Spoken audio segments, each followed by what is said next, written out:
Gracias. En realidad voy a hacerlo lentamente porque tengo una semana de migraña y tengo una serie de lentitudes, lagunas y medicamentos en mi sistema circulatorio.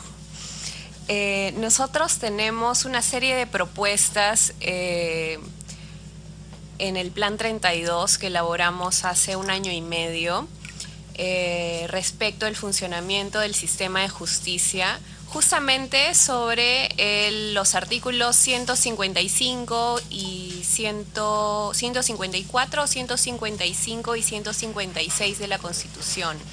Entonces, perdón, me estoy confundiendo de artículos. Sobre el 140... No, sí estoy bien, perdón, me excusé previamente. Sobre el 154, nosotros propusimos que se agregara la facultad del Consejo Nacional de la Magistratura, en el inciso 2, de revisar en última instancia los resultados de la evaluación periódica de desempeño de todos los magistrados efectuada por el Poder Judicial y el Ministerio Público, que se realiza en función de la ley de la materia y de los reglamentos establecidos por el propio Consejo Nacional de la Magistratura. La competencia de la revisión se ejerce a pedido de los magistrados o de los particulares con legítimo interés. Nos gustaría que se tomara en cuenta esta facultad. Podemos alcanzar la redacción. Hay otra facultad de separar a los magistrados que no aprueben la evaluación periódica de desempeño. También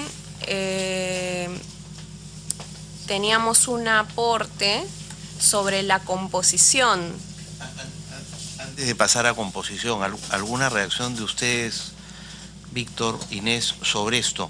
Creo que se está refiriendo a evaluaciones internas en el Poder Judicial y el Ministerio Público. ¿Ocurren ellas? Tanto la ley de carrera judicial como la ley de carrera fiscal establecen que al interior de las instituciones debe haber una oficina de calificación del desempeño, que en el caso del Ministerio Público hasta el momento no está funcionando, ¿no? No sé si en el caso del Poder Judicial ya funciona plenamente, pero sería importante que como una instancia de revisión esa facultad lo tenga el Consejo, dado que tiene otras que directamente tienen que ver con el desempeño funcional de los magistrados. La preocupación, complementando lo que dice el doctor Cubas, viene porque aquí se señalan cada 7 años.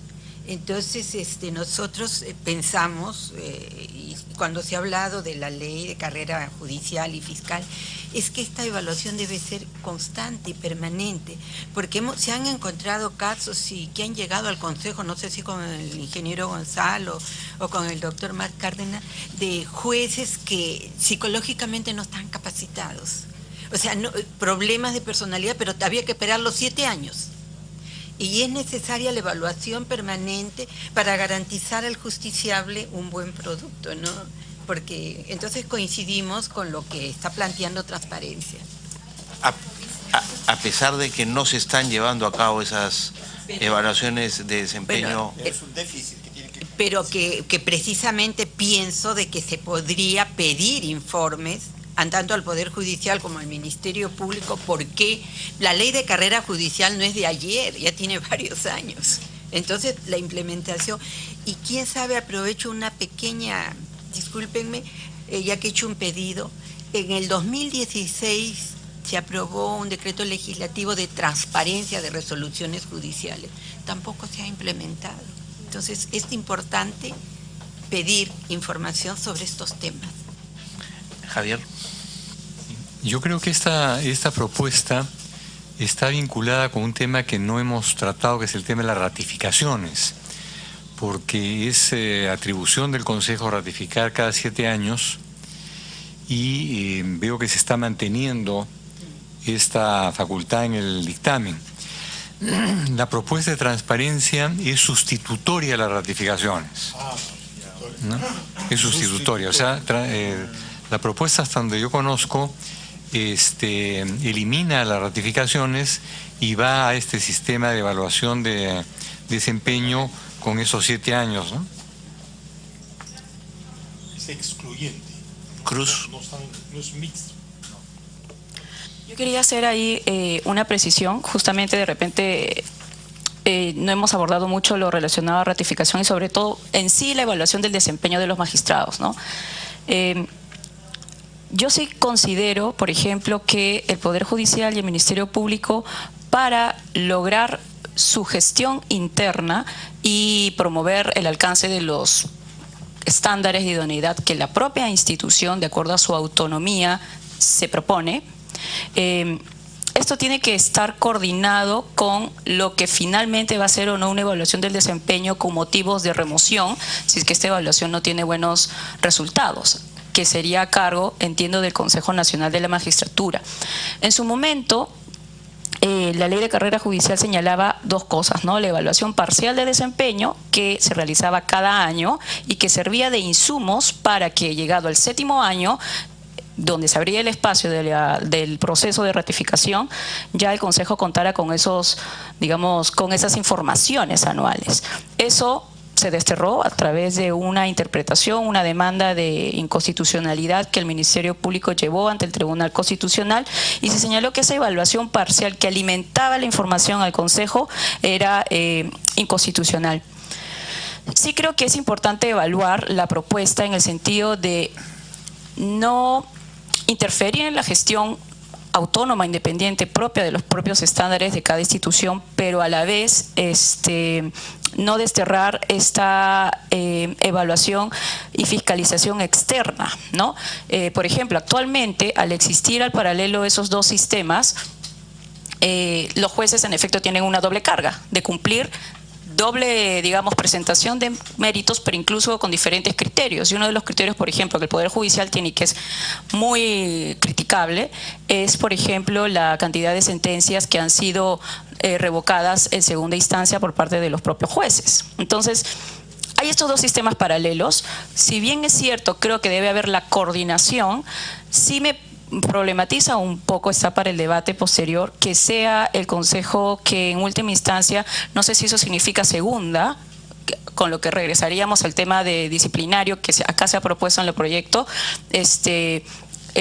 habría de repente ahí una dinámica que pueda resultar un poco debatible para la autonomía de ambas instituciones. O sea, es algo que me parece sería interesante debatir, ¿no? Pero sin duda tiene que haber una coordinación sobre estas evaluaciones, porque el magistrado no puede tener, digamos, 2 espadas de Damocles a la vez. Eso los estresa, le vulnera la independencia interna, etcétera, ¿no? Principalmente creo que el inicio de la ley de carrera judicial lo relaciona, que antes se aplicaba a los fiscales, cuando no existía la ley de carrera fiscal. Sí era interesante porque era uno de los poderes que el Consejo tenía que desarrollar justamente para terminar definiendo cada 7 años si es que un magistrado se iba o no, y eso ha hecho en la práctica que cada 7 años recién 7 sentencias de donde sea, a veces el propio magistrado es el que propone sus sentencias mejores y solo se preocupa en esos 7 años de hacer 7 buenas resoluciones, etcétera, ¿no? Entonces, sí es interesante la propuesta, pero sí sería interesante ver cómo es que esto se coordina sin, digamos, vulnerar la independencia interna de la gestión que tiene cada institución y, por supuesto, el control debido del desempeño del magistrado, ¿no? Gracias, Cruz. Diana. Yendo al tema siguiente y al artículo siguiente, que es el 155, y pasando también al tema de la composición, ¿no? De quiénes lo componen. Yo sé que aquí voy a chocar con todas las fórmulas anteriores que se han discutido y también con el tema de las universidades, pero también voy a proponer una fórmula que actualiza un poco y que porque también se trata de cómo actualizamos las composiciones y cómo vemos cómo conciliamos el tema de el número de carreras que hay, hay colegio de traductores, hay colegio de sociólogos, está formándose el colegio de politólogos, van a seguir formándose nuevas carreras profesionales, ¿no es cierto? Van a seguir creándose probablemente en el futuro nuevas universidades. Las universidades que ya se han creado en el futuro van a ser antiguas, ¿no? Ahorita no lo son, pero en el futuro van a ser antiguas. En el futuro van a conseguir su licenciamiento. Ahora no son licenciadas, pero en el futuro van a ser licenciadas. Entonces, en el futuro esos obstáculos van a lograr superarse, ¿no es cierto? Entonces, pero tenemos otras formas de lograr insertar a la sociedad civil en estos espacios en los que la sociedad civil debería participar. Entonces, como por ejemplo, el servicio civil.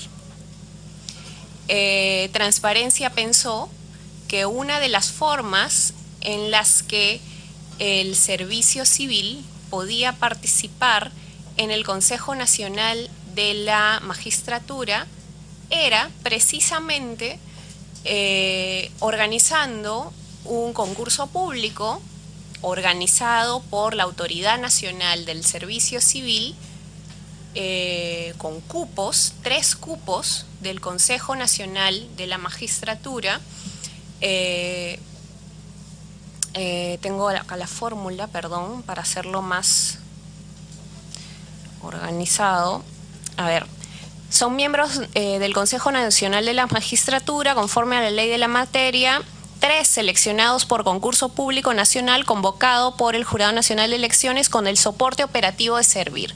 Es decir, que 3 cupos del Consejo Nacional de la Magistratura serían convocados por servir, por concurso público, por meritocracia. Perdón, por Sí. tu intermedio, para no abogados. Sí, para no abogados. Como los reguladores. Así es, por el ente O sea, regulador eso es del servicio en lugar civil. de los representantes de los... De- porque la propuesta por su completa de los currículum. 7, ¿cuál es? ¿Por qué no? 3 serían elegidos Sí. por concurso público. 3 por concurso y los público, 4, uno por el BCR. uno por el BCR, Defensoría.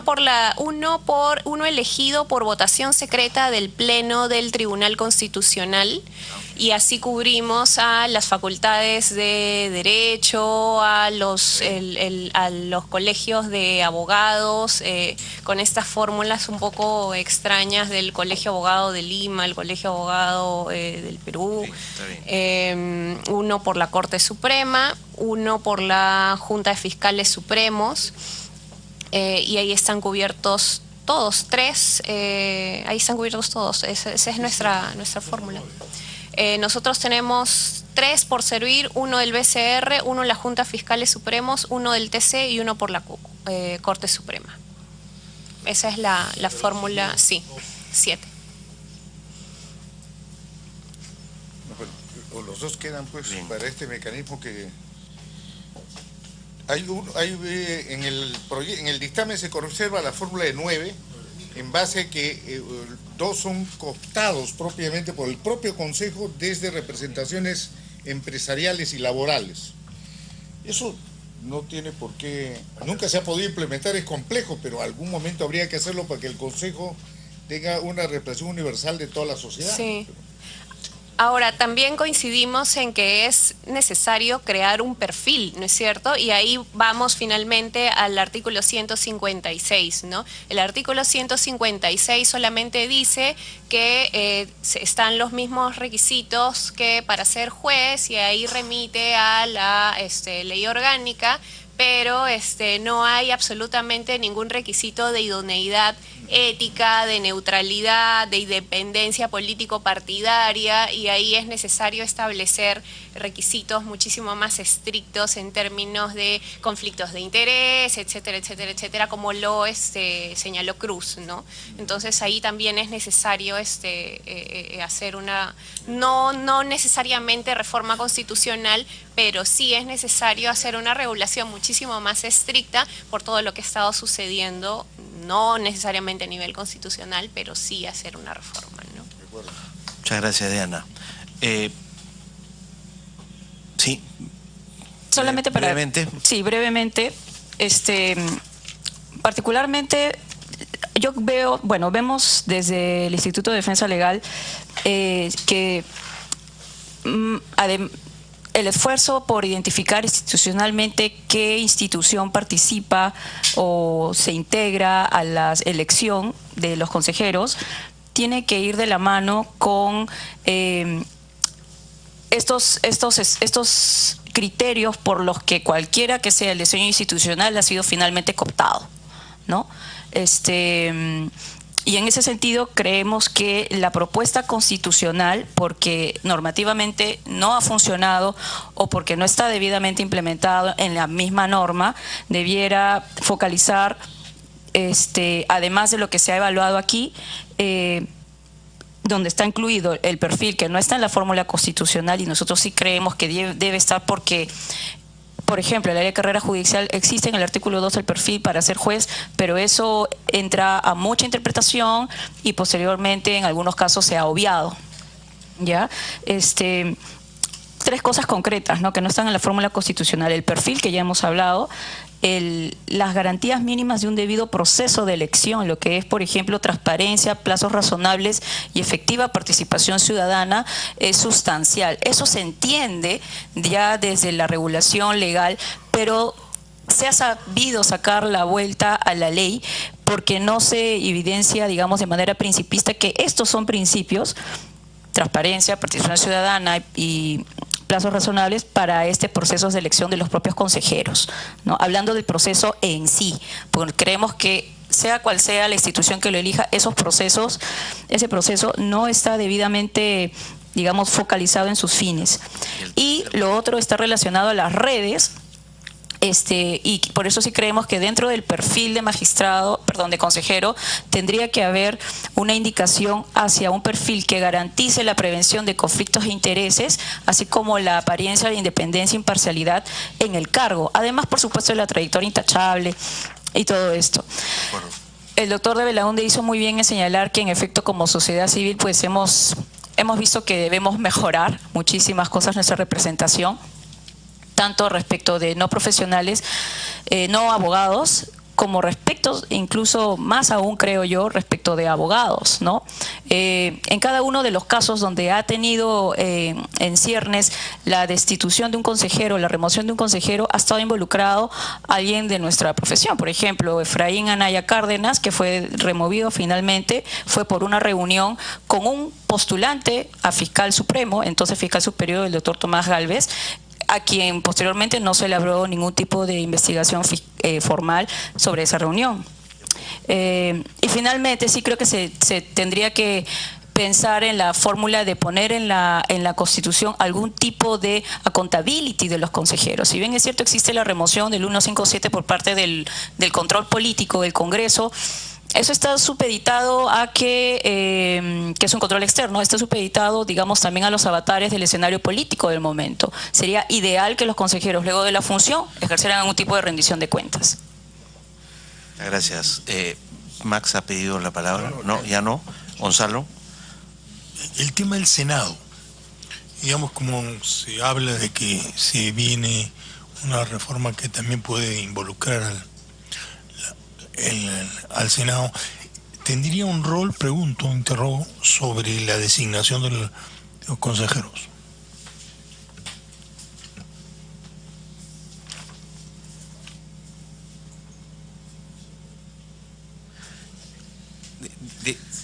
¿Tú quieres? Pensaría que cuando el Senado se cree, probablemente habrá que pensar en eso, ¿no? Pero no sé cuán factibles. Sí, bueno. Veremos, ¿no? Veremos. Como No, estamos sobre la hora. yo creo en el Senado, ¿ah? Yo creo en el Senado, pero creo que el momento en el cual se plantea el tema es complicado. Me parecería necesario que exista un Senado, pero yo no lo supeditaría, digamos, no haría la vinculación ahora, ¿no? Creo que sobre esto más o menos hay consenso, que hay que intervenir de una vez. O sea, el Consejo de la Magistratura es una prioridad. Como ya estamos sobre la hora, yo quiero hacer un resumen de... A ver, Víctor. Un alcance respecto a la preocupación del ingeniero. De acuerdo con la Constitución de 1980 y la bicameralidad, el Senado tenía atribución para ratificar el nombramiento de los magistrados supremos y de otros funcionarios. Pero no sería este el caso de los miembros del Consejo, porque los magistrados son nombrados. La mayor cantidad de integrantes del Consejo son elegidos por los organismos, como se está planteando acá, ¿no? Yo solo conozco la iniciativa de mi colega Alberto Belaunde. Él ha preparado una iniciativa de reforma constitucional creando la segunda cámara, y con el respaldo nuestro, por supuesto. Y ahí, en efecto, no se regresa al antiguo Senado con la atribución a que se ha referido Víctor Cubas. O sea que no conozco los otros proyectos, pero habrá que prestar atención. Como ya estamos sobre la hora, quisiera ver si podemos hacer un esfuerzo de resumen. Me parece que donde tenemos más acuerdo es en la necesidad de definir bien los perfiles, ¿no? Y que ahí estaría el secreto. No tanto en cómo, digamos, se conforma el Consejo. Me parece que en general, por lo menos aquí, hay un acuerdo de que no está mal que las universidades elijan, que la Suprema y Ministerio Público hagan lo propio, que los abogados tengan su representante y que los no abogados tengan los dos. En ese sentido, digamos, acá parece prevalecer más bien el criterio de que no habría que modificar la actual composición, sino establecer unos requisitos mínimos que permitan garantizar, digamos, consejeros con trayectoria profesional, democrática, académica. Entonces ahí, de repente, quizá podemos nosotros llevar esta inquietud sin duda en la ayuda a memoria, pero de repente tratar de... de redactar un nuevo 156 que remite, digamos, a los requisitos de los supremos, que parece que, digamos, más allá de en fin, un cierto número de años y demás, no... Entonces, de repente podríamos llenar ese vacío. Creo que es el consenso más amplio que hemos logrado. Segundo, también me parece que hay una corriente de opinión mayoritaria a favor de que el control sería mejor desde fuera. Pero es verdad que la experiencia de Gonzalo, ¿no es cierto? Él ha trabajado todo esto de los procesos, y Gonzalo nos dice, eso suena muy bien, yo también estoy de acuerdo, pero no veo el Consejo estando en condiciones de... Entonces no parecería ser una propuesta muy razonable en este momento. Entonces, si no es así, entonces, ¿cuánto más de las atribuciones disciplinarias que hoy no tiene el Consejo podríamos otorgárselas al Consejo? Entonces, acá se ha dicho que la propuesta de 154 es un retroceso, porque en realidad el Consejo es primera y última instancia hoy día a nivel de los supremos. Entonces, eso habría que preservarlo. Por lo menos. Segundo, se ha dicho que en algunos casos se quería suspender, pero no se podía, porque en realidad la facultad de suspensión está en el órgano. Entonces, yo no sé si podríamos modificar, digamos, sugerir una modificación del 154 para ampliar las atribuciones, no solo referidas a destitución de los supremos, sino también suspensión o otras medidas disciplinarias, ¿no? Entonces ahí de repente estamos ampliando un poquito sin perder lo que ya tenemos en el 154. Y la otra pregunta que yo tengo es, ¿cuánto más a otros niveles podríamos ampliar las atribuciones del CNM? Si esto podría llevarse, por ejemplo, a los superiores, Pregunto yo. Y pregunto cuál es la experiencia concreta, porque acá dice aplicar la sanción de destitución para los supremos y o a solicitud de la Corte Suprema o la Junta de Fiscales a los jueces y fiscales de todas las instancias. ¿Y se ha ejercido alguna vez la Corte Suprema o la Junta de Fiscales Supremos han solicitado al CNM que ejerce esta potestad que, ¿sí? A cada rato. Sobre jueces de menor. Una cosita muy simple ahí, algo que no tuve la oportunidad de expresarlo es, al contrario, en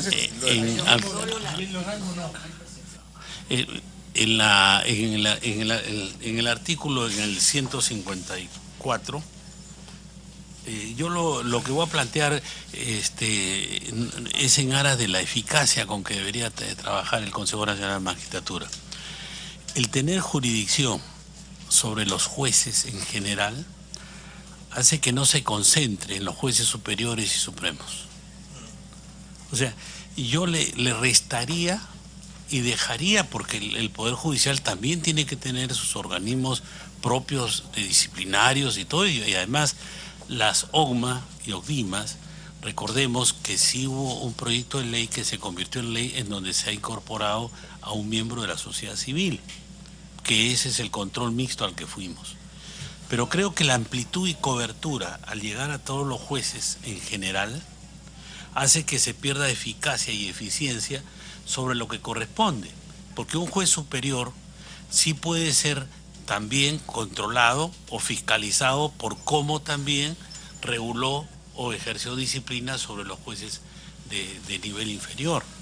Entonces, ese es un planteamiento que no lo escuché acá y yo lo omití, pero también creo que de alguna manera hay que darle vuelta, porque no es el objetivo del Consejo Nacional de la Magistratura una cobertura del nivel que se le da. Y de ahí los 27.000 expedientes. Y de ahí lo que criticamos también, por qué queremos la sala única de la Corte Suprema. Entonces, esa amplitud quizás hace que se pierda. Quizás ustedes que han trabajado más en el asunto pudieran sobre el tema darle una vueltita a ese asunto. Tú, Gonzalo, ¿tienes algo más que decir sobre el 154? ¿Tú lo dejarías tal como está, ampliando las atribuciones del CNM en relación con los supremos?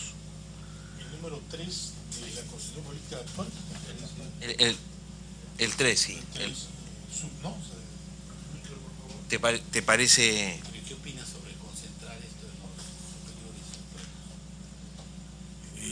superiores? Mantendría la estructura actual del control sobre los supremos y dejaría para la propia entidad que es superiores. No, que no nos pasen los problemas. Bueno, sí, que no suban esos problemas. O sea, mantendrías la Constitución tal como está. ¿Cómo está? Me parece que sí. Un sentido de realidad, digamos. Sí, de realidad, ¿no? Sí, Cruz. Sí, lo que yo de repente complementaría en el sentido de que cuando el Consejo Nacional de la Magistratura tuvo que evaluar la destitución, hablando de no supremos, a propuesta de los órganos de control del Poder Judicial del Ministerio Público, y retornaba el pedido a que las propias instituciones evaluaran la medida, digamos, de menor en relación a la destitución. Creo que en esos supuestos, sí el Consejo sería interesante que quede habilitado para que, si bien la propuesta de destitución no prospera porque la conducta funcional no alcanza ese grado, sí ellos pudieran aplicar la suspensión, pero no abrir absolutamente a una nueva función de suspensión a la del Consejo, porque en estos momentos podría ser un motivo de presión, digamos, a los magistrados, ¿no? Pero sí creo que cuando llega la propuesta de destitución por los otros órganos y no ser aplicada, sí, en ese caso, aplicar la suspensión una medida menor, ¿no? Ya Sí, que no, caso... yo pensé que teníamos una visión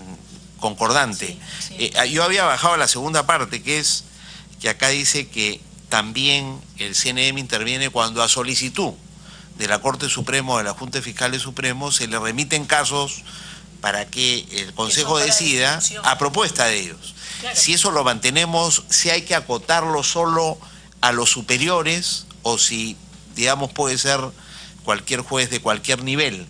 Claro, Por eso la pregunta... No, perdón. Actualmente el Consejo tiene que revisar la destitución de los jueces de cualquier nivel. O sea, Sí, ya es parte. Pero es siempre que lo solicite Siempre que la Que decisión... lo solicite la Corte Suprema y... Eso debe mantenerse, pues, ¿no? Eso es lo mínimo que debe mantenerse, lo que está ahora. No puedes acotarlo más porque... No, pero lo que yo estoy diciendo, si estamos de acuerdo en mantener lo mínimo, pero estamos tratando de ampliar, yo digo, como el criterio es tratar de sacarlo del Poder Judicial, entonces, pero sacarlo del todo no lo podemos, entonces yo digo, ¿cuánto podemos jalar? Entonces hemos dicho que no sea a nivel de Supremos solo destitución, sino puedan ser otras sanciones también, incluyendo suspensión. La pregunta es, ¿qué hacemos con los magistrados de otros niveles? ¿Podemos sugerir ampliarle ahí las atribuciones al CNM? Yo en principio yo estaría de Y lo acuerdo que que dice se Fausto amplíe. es, ¿se puede ampliar? Más bien habría que acotar, dice Fausto, para poder permitir que el CNM se concentre en los superiores. O sea, primero Supremos y después superiores. Todos son criterios de realismo, eso de concentrar, de tener más eficacia. Que es más bien en dirección que hay que contraria atender, ¿no? a sacar todo.